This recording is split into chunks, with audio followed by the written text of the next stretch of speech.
안녕하세요. 오늘 저희가 아주 깊이 파고들 주제, 요즘 정말 시끄럽죠. 바로 더불어민주당에서 발의한 형법 개정안입니다. 특정 국가를 향한 혐오 표현을 잡겠다, 이런 취지인데, 이게 들여다보면 볼수록 굉장히 논란적인 지점들이 많습니다. 저희가 오늘 이걸 아주 탈탈 털어볼 텐데요.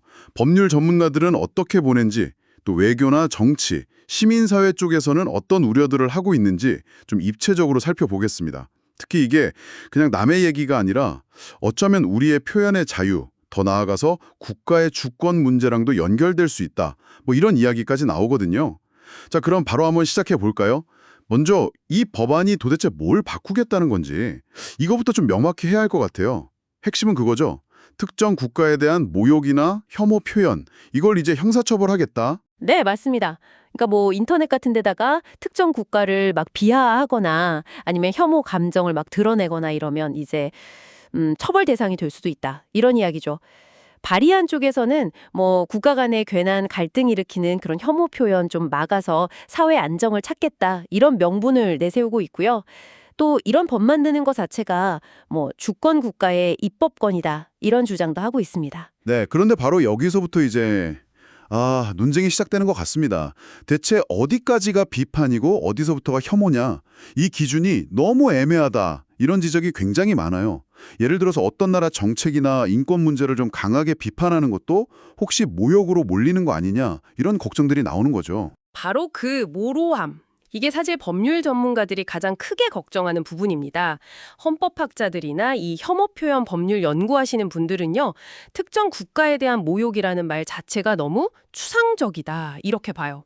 이게 왜 문제냐면 우리 법에는 죄형 법정주의라는 게 있잖아요.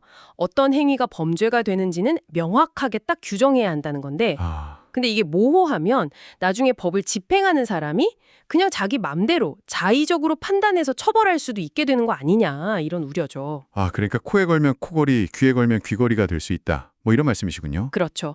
결국 이렇게 되면 국가 정책이나 외교 문제에 대해서 정당하게 비판하는 것조차 사람들이 꺼리게 될 수 있다는 거예요. 이거 혹시 혐오 표현으로 걸리는 거 아니야? 이런 생각이 그냥 스스로 발언 수위를 막 낮추거나 아예 입을 닫아버리는 이걸 이제 자기 검열 효과라고 하죠. 자기 검열. 무서운 말이네요. 네, 결국 이게 우리 사회 전체의 어떤 건강한 토론 문화 자체를 위축시키고 표현의 자유를 질식시킬 수 있다. 이런 아주 심각한 경고가 나오는 겁니다. 그 AMET 칼럼에서도 이 부분을 아주 날카롭게 지적했더라고요. 비판을 혐오로 바꾸는 순간 링은 기울었다. 이런 표현이 있던데 예전에 후쿠시마 오염수 방류 때처럼 엄청 격한 비판 나왔을 때는 별말 없다가 왜 유독 특정 국가, 예를 들면 중국 같은 나라에 대한 비판만 문제 삼으려는 거냐.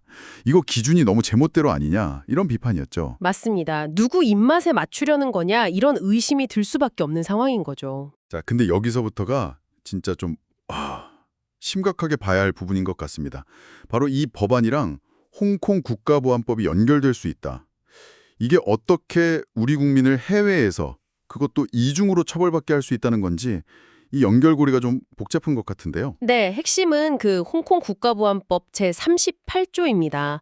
여기에 아주 논란 많은 조항이 하나 있는데요. 바로 역외의 관할권이라는 겁니다. 역외 관할권이요? 그게 뭔가요? 쉽게 말하면요. 홍콩 영주권자가 아닌 외국인이 홍콩 땅 밖에서 그러니까 한국에서든 미국에서든 상관없이요.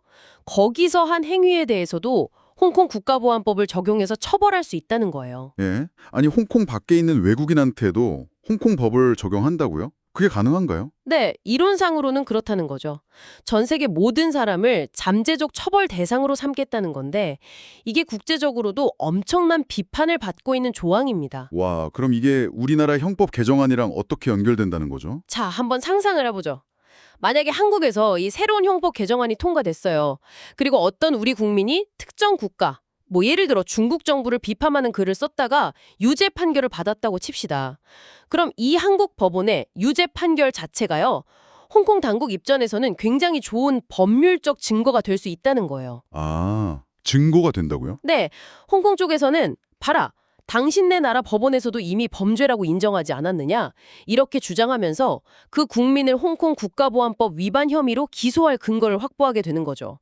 만약 그 사람이 사업차든 여행차든 홍콩을 방문하거나 심지어 경유만 하더라도 체포해서 처벌할 수 있는 강력한 명분이 생기는 겁니다. 이야, 이거 정말 생각지도 못한 문제인데요.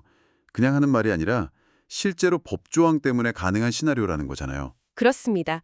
그래서 홍콩법 전문가가 아주 소름 돋는 경고를 하는 건데요. 한국의 사법 시스템이 우리가 의도한 건 아니지만 결과적으로 홍콩 국가보안법을 집행하기 위한 일종의 사전 심사기구처럼 악용될 수 있다는 거예요. 이건 그냥 막연한 국정이 아니라 실제로 작동하고 있는 홍콩 국가보안법 조항에 근거한 아주 구체적이고 실질적인 법적 위험이라는 점을 분명히 하고 있습니다. 단순히 과도한 해석이다라고 치부할 게 아니군요. 우리 법원의 판단이 다른 나라에서 우리 국민을 처벌하는 데 쓰일 수 있다니 이건 정말 심각하게 받아들여야 할 문제 같습니다. 네, 국제법 전문가들은 만약 이런 일이 실제로 벌어진다면 이건 자국민을 보호해야 할 국가의 가장 기본적인 책무를 사실상 내팽개치는 거라고 아주 강하게 비판합니다.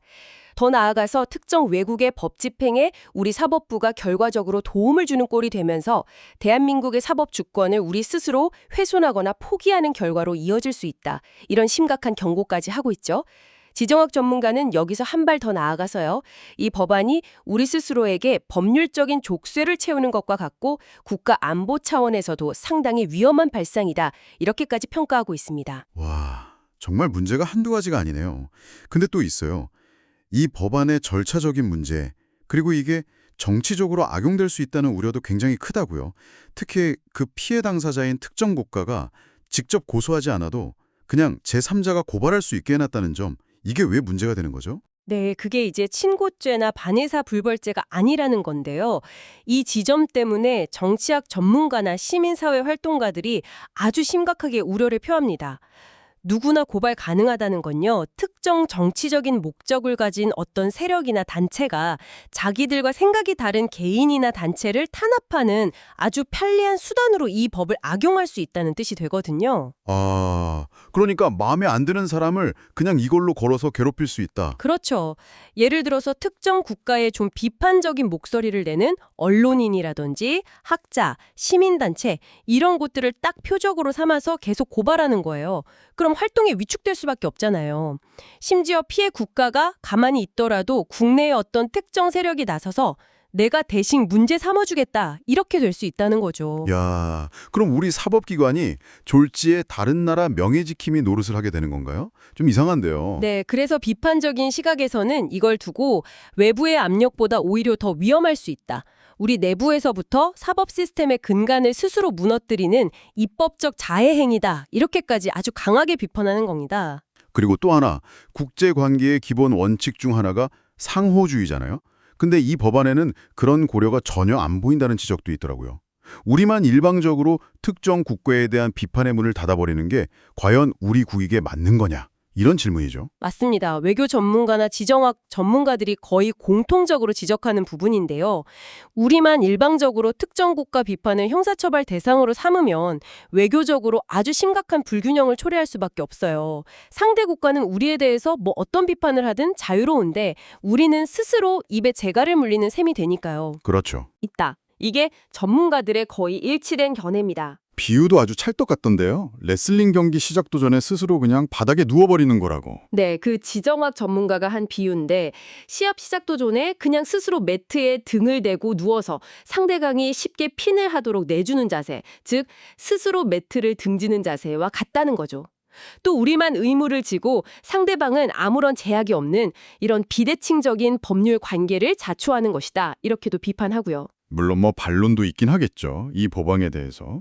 네, 없지는 않습니다. 주로 이제 입법은 각 나라의 고유한 권한이다. 이런 측면에서 이야기가 나오는데요. 예를 들어 중국 정책 전문가 중에는 뭐 각국의 입법은 그 나라의 주권 사항이고 한국의 헌법 개정 논의 역시 한국 사회의 필요에 따른 결정일 뿐이다. 이렇게 보는 시각도 있어요. 따라서 한국의 헌법 개정안하고 홍콩 국가보안법을 억지로 연결해서 비판하는 건 좀 지나친 해석이다. 오히려 국가 간 상호 존중 원칙에 어긋난다. 뭐 이런 입장인 거죠. 일리 있어 보이기도 하는데요. 하지만 이런 반론에 대해서 또 대부분의 전문가들은 다수 반박을 합니다. 가장 핵심적인 논리는 그거예요.